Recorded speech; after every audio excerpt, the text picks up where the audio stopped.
Philippi, 50 to 52 AD. Paul and Silas, the apostles of Jesus, have been thrown in jail for a public disturbance. They have just been severely beaten and flogged, but their faith remains unshaken. So much so that they continue to pray and sing hymns giving glory to God, with the other prisoners listening intently. Midnight strikes and their faith is shown to not be misplaced. A violent earthquake suddenly occurs that shakes the prison, causing all the prison doors to fly open and the chains to be loose. The apostles are free. Palestine, Texas, 2025. A self-proclaimed prophet remains a permanent resident of Lewis C. Powledge Unit. He has been there for over a decade, and he too speaks of his faith while in prison.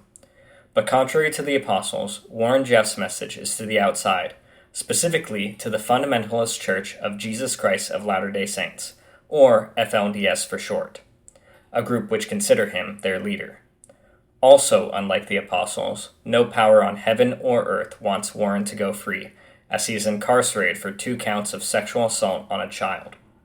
How is it that despite this heinous crime, and the 14 years it's been since Warren has left prison, the FLDS remains as fanatically loyal as they were decades previous?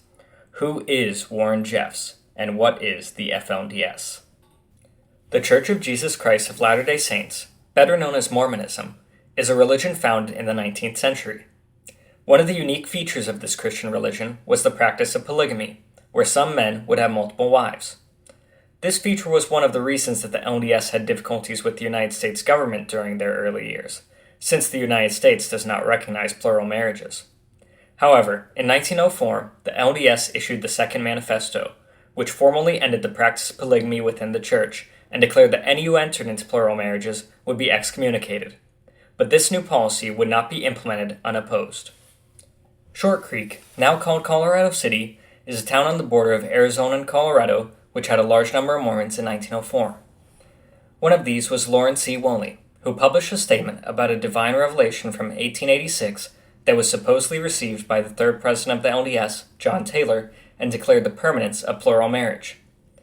In theory, this takes precedence over the initial attempt to end polygamy in 1890, as well as the 1904 Second Manifesto. This also disputes the right to the priesthood to Wilford Woodruff, the fourth president of the LDS, who made the Second Manifesto. And under the one-man doctrine that those who would be the FLDS held to, Lauren Woolley's father would be the true successor.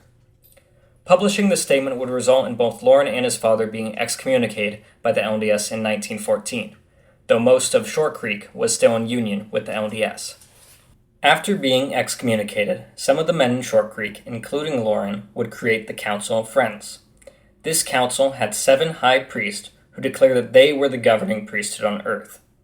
Because of the influence they had over the Mormons of Short Creek, in 1935, the LDS excommunicated all Mormon residents there that refused to sign an oath renouncing polygamy. This excommunication caused further splintering among the members of Short Creek, but ended with John Barlow, a member of the Council of Friends, as the leader of the Fundamentalists until his death in 1949. Leroy Johnson succeeded Barlow after his death, and while he initially tried to claim ties to the LDS, by 1952 he declared that they were separate entities. Shortly after this declaration in 1953, about 100 Arizona State police officers and National Guardsmen raided the Short Creek community and arrested the entire community except the 6 members who weren't fundamentalist Mormons. While this raid does have legitimacy in that the members of Short Creek were practicing polygamy illegally, more than 100 reporters had been invited to observe the raid and found the practice of arresting 164 children and their parents distasteful and un-American, and reported it as such. While there were difficulties with getting the children back into the parents' custody, with some never regaining custody, none of the fundamentalists were prosecuted, and they eventually returned to Short Creek, which was then renamed to Colorado City to distance themselves from the raid. Leroy Johnson would lead for the next few decades, and during this time would consolidate more power under the one-man doctrine. While Johnson had claimed power by his association with the Council of Friends, which was made up of multiple high priests, the people of Colorado City were slowly following an ideology that God only acted through one man who holds all the priesthood keys, making Johnson an apostle, high priest, and holder of all the other priesthood keys. Johnson is also now considered a prophet, but during his lifetime avoided claiming that status directly. Following Johnson's death in 1986, a protege of both Barlow and Johnson, Rulon Jeffs took over the Fundamentalist, who were now formally organized as the FLDS. By this point, the one-man doctrine was no longer disputed, giving Jeffs far more control over his community than previous leaders. And with the community's primary cause of existence being polygamy, Jeffs decided to put this doctrine to use, reportedly having 65 wives and about 60 children as opposed to the 15 wives of the previous leader. It's also reported that several of Rulon Jeffs' wives were underage, with some being as young as 14.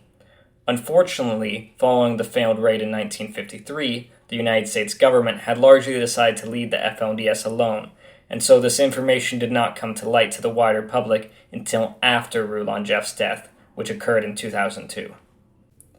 With the death of Rulon Jeffs, his son Warren Jeffs took over. Warren had already been set up as a successor, already holding the title President, Prophet, Seer, and Revelator, and President of the Priesthood. Despite this, there was some contention between Warren and members of the Canadian branch of the FLDS, leading to Warren excommunicating the bishop of the Canadian branch early into his new role as leader of the FLDS. This was not the only action Warren took to secure his position, as he quickly married all but 2 of his father's former wives within a week of gaining power. This move secured his power in 2 ways, as it showed continuity between the leading family and solidified his authority as the only one able to perform marriages, something that had come about as part of the one-man doctrine. This change in leadership coincided with a change in how the government would engage with the FLDS. While they had previously mostly turned a blind eye to the FLDS, certain actions were causing them to justifiably get more involved. One of these was the conviction of police officer Rodney Holm, who Ruth Stubbs sued for custody of her 2 kids after she left the faith.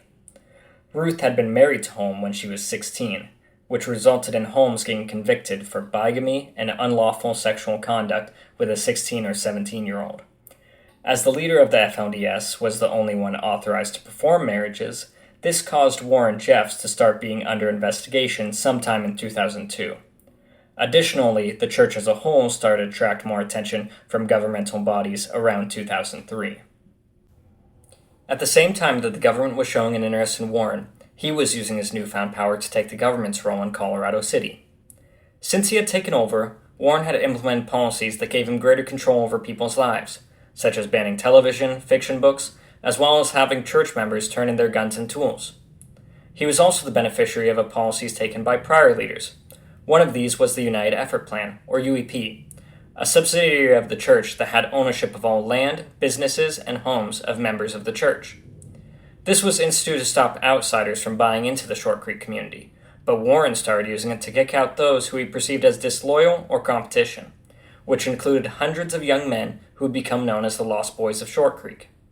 Still, all this power was not enough for Warren, and on August 10, 2003, he declared that the blessings of the priesthood had been removed from Short Creek and suspended all religious meetings. As more attention was being placed on Colorado City, Jeffs had a new focus on creating secret communities spread out across the United States. One of these was Yearning for Zion Ranch, also called YFC Ranch. The 1,700-acre property was purchased in November of 2003 by the YFC Land LLC for the declared purpose of a corporate hunting retreat. This was soon shown to be inaccurate, as the FLDS developed the land with a temple, waste treatment facilities, 29,000 square foot mansion for Warren Jeffs, along with many other features of a self-sustaining community, like gardens, generators, and even a stone quarry. While YFC Land LLC was fined $34,000 for environmental violations, this community continued to develop as a new land of refuge for the FLDS. Because of the investigation started in 2002, over the next couple of years, Warren Jeffs started moving around between Colorado City, YFC Ranch, and presumably other smaller communities that the FLDS was trying to develop. While at these different communities, Warren would perform marriages, often between teenage girls and older, loyal members of the church. This would catch up to Jeffs eventually, when in July of 2005, 8 members in the church were indicted for sexual contact with minors. These problems with the government were amplified later the same month when Warren's nephew, Brent W. Jeffs, filed suit accusing him of sexual assault as a child. Also in July, 6 of the Lost Boys of Short Creek filed suit against the FLDS church for kicking them out of their homes, which were owned by the UEP. In response to these many lawsuits, Warren continued his evasion, never staying in one place for too long. Still, as leader of the FLDS, he had to give some direction to his lawyers. This direction was to simply not respond. Any response would be acknowledgement of the government's power, something Warren was unwilling to do. This response, or rather lack of one, was a disaster for the FLDS. With no response, the Lost Boys lawsuit resulted in the state of Utah seizing control of the UEP and allowing formerly banned apostates who had paid into the fund to return to their homes. And the lawsuit by Brent Jeffs, along with another lawsuit by Alyssa Wall for conspiracy to commit sexual misconduct with a minor, resulted in Warren Jeffs being placed on the FBI's 10 most wanted fugitive list for unlawful flight to avoid prosecution in May of 2006. His list article includes a picture of Warren and offers a $60,000 reward for information leading to his arrest, as well as providing information on where he has connections. Prior to being placed on the most wanted fugitive list, Jeffs had been last seen at the YFC ranch when he dedicated the temple's foundation. Since then, he had continued moving around the various communities, with it only being known that in June of 2006 he was in Colorado City to perform more child bride marriages. This lack of information changed on August 28, 2006. In Clark County, Nevada, Highway Trooper Eddie Deshover pulled over a red 2007 Cadillac Escalade because the temporary license plates were not visible. Sitting inside this vehicle was none other than Warren Jeffs, who the trooper recognized from wanted posters. Alongside Jeffs was one of his wives, Naomi Jessup, as well as his brother, Isaac. The trooper also found 4 computers, 16 cell phones, 3 wigs, 12 pairs of sunglasses, and more than $50,000 in cash. Warren was arrested and soon extradited to Washington County Jail in Utah. In Utah, he was to be tried for his actions in the Alyssa Walls case, as an accomplice for his actions of marrying her to her first cousin.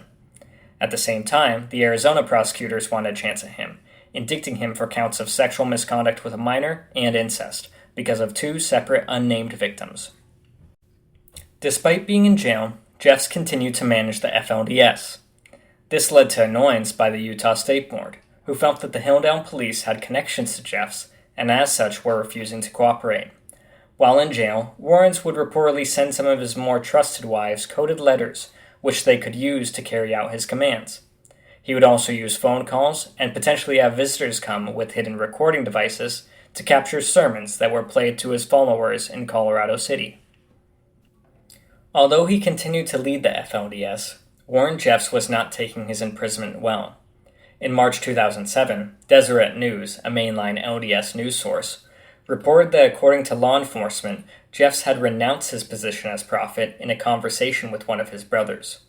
This was never confirmed by the FLDS, but did show signs that Jeffs was beginning to crack. Jeffs' trial began on September 11, 2007, and 14 days later he was found guilty of 2 counts of being an accomplice to rape. He was sentenced to 10 years in prison and began serving in Utah State Jail. At the same time, he would still have to face the charges from the Arizona prosecutors. In January of 2008, while still awaiting the Arizona trial, Jeffs refused food and drink and developed ulcers on the knees from praying for hours. On January 25th, during a meeting with one of his brothers, he was transcribed as saying, "I am not a prophet. I never was the prophet, and I have been deceived by the powers of evil. I ask for everyone's forgiveness. Farewell forever." 3 days later, he would attempt to hang himself. While on suicide watch, Jeffs would throw himself against the wall and bang his head on the wall. Despite this seeming repentance, Jeffs still entered a not guilty plea on February 27th and was moved to the Mojave County Jail while awaiting trial. While it seems that there were times that Jeffs felt the weight of his crimes, he largely continued operating as normal, doing his best to continue to consolidate his power, even if he wasn't the one directly using it. While Jeffs was incarcerated, Wendell L. Nilsen was named the president of the FLDS. However, the new prophet was never named, and church spokespeople refused to name them for fear of retaliation. While it may have been William Jessup, who it is suggested that Warren Jeffs named as the true prophet in one of his repentant rants, based on how the FLDS acted and continues to act, it's likely that Warren Jeffs remained the official prophet the whole time. Amongst leadership was also Warren's brother, Lyle Jeffs, who seemed to act on his behalf.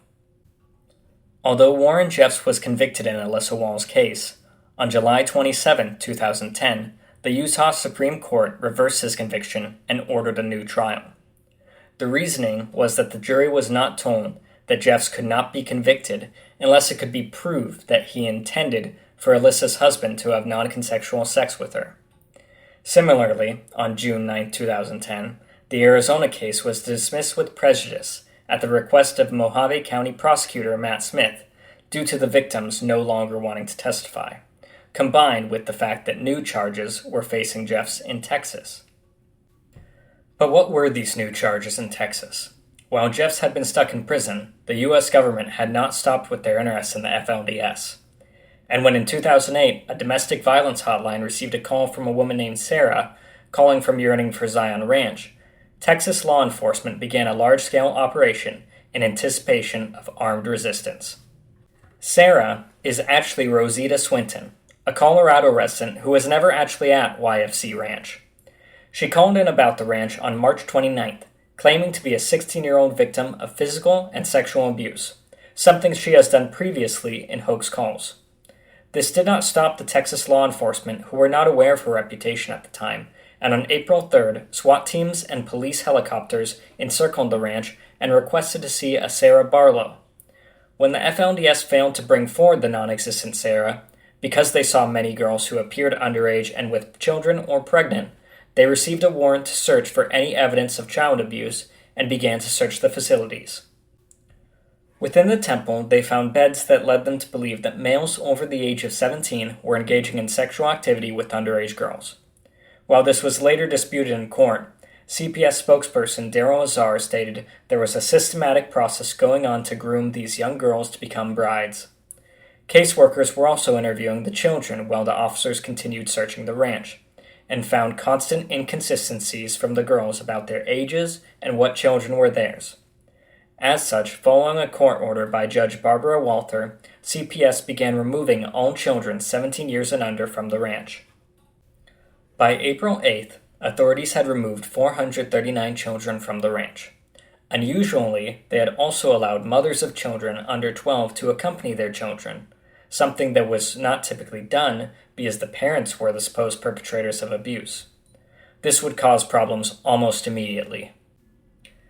Because of the large quantity of people in a short time, CPS was housing the mothers and children in San Angelo Coliseum, with large trucks containing showers as well as mobile clinics being brought in to help. The children were given wristbands to help identify them, but the mothers who came along would remove them or wipe away the information. The mothers also brought along cell phones, which they used to communicate with their husbands and attorneys.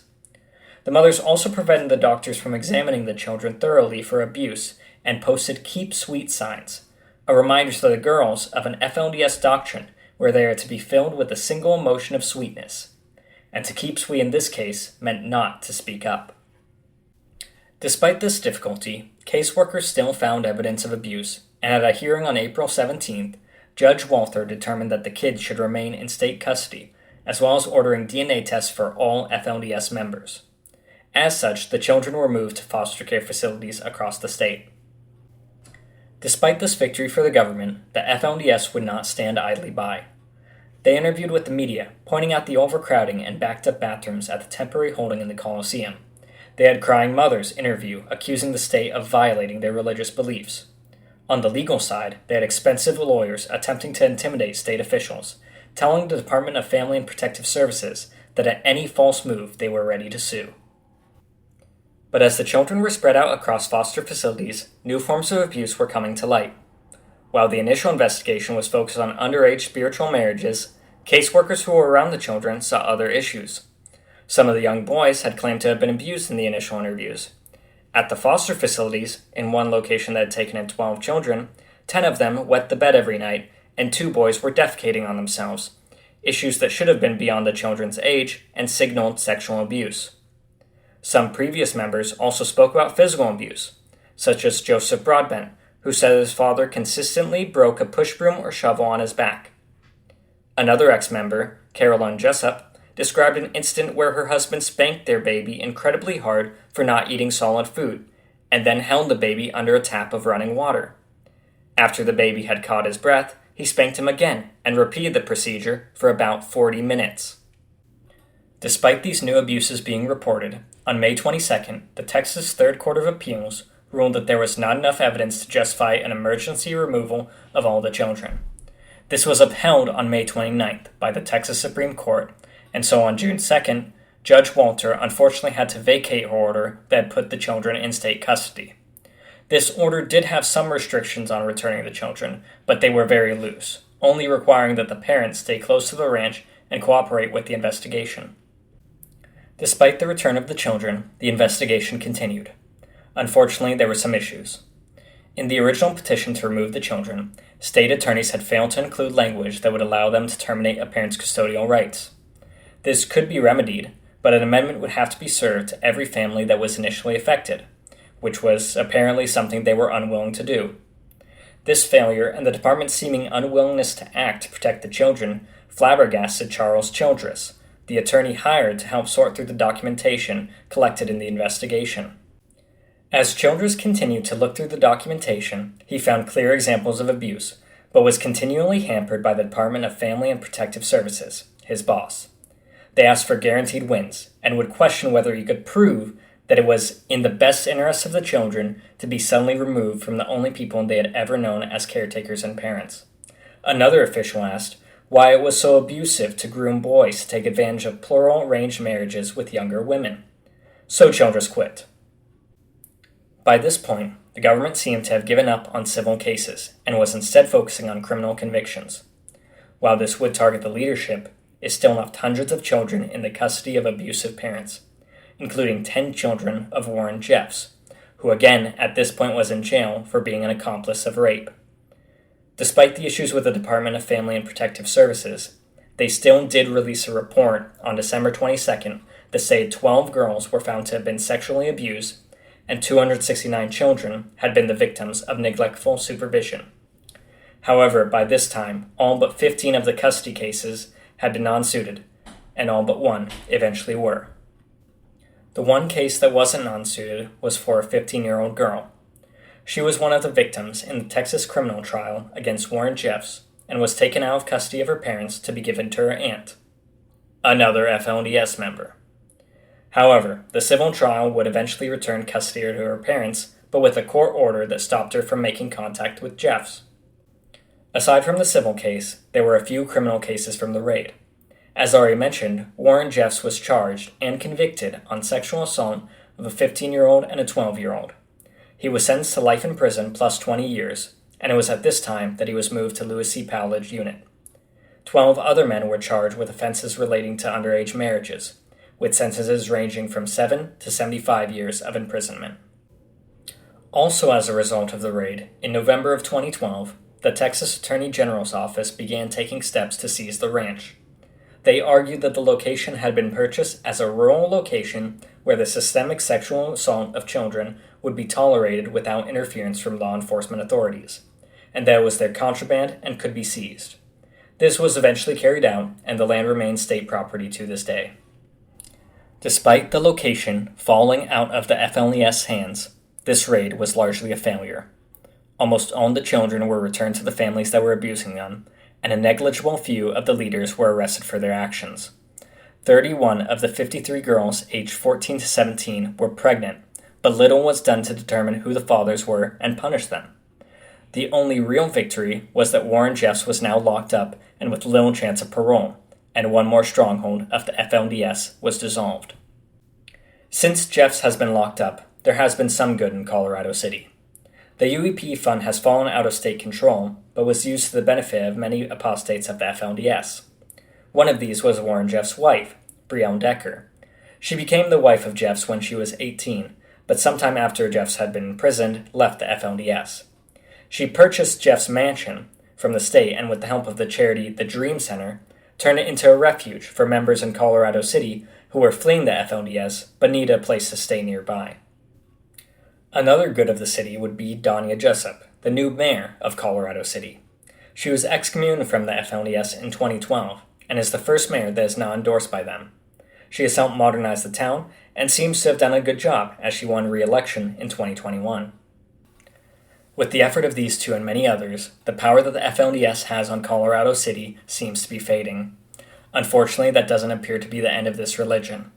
Warren Jeffs continues to have a strong grip on the church, despite his many inaccurate revelations of apocalypse over the last decade, and is reportedly in regular communication through Zoom. His son, Helaman Jeffs, has also recently emerged as a powerful figure within the church, and reportedly has been given the authority to perform marriages. The weakening in Colorado City may also be the result of a new plan, that is to spread out in isolated communities across the United States where the group is harder to track, similar to the intent of the YFC Ranch. In fact, investigators have noted that many members are moving to North Dakota, where Helaman is located. Although Warren Jeffs remains imprisoned, the FLDS as a whole remains free to continue its spread across America.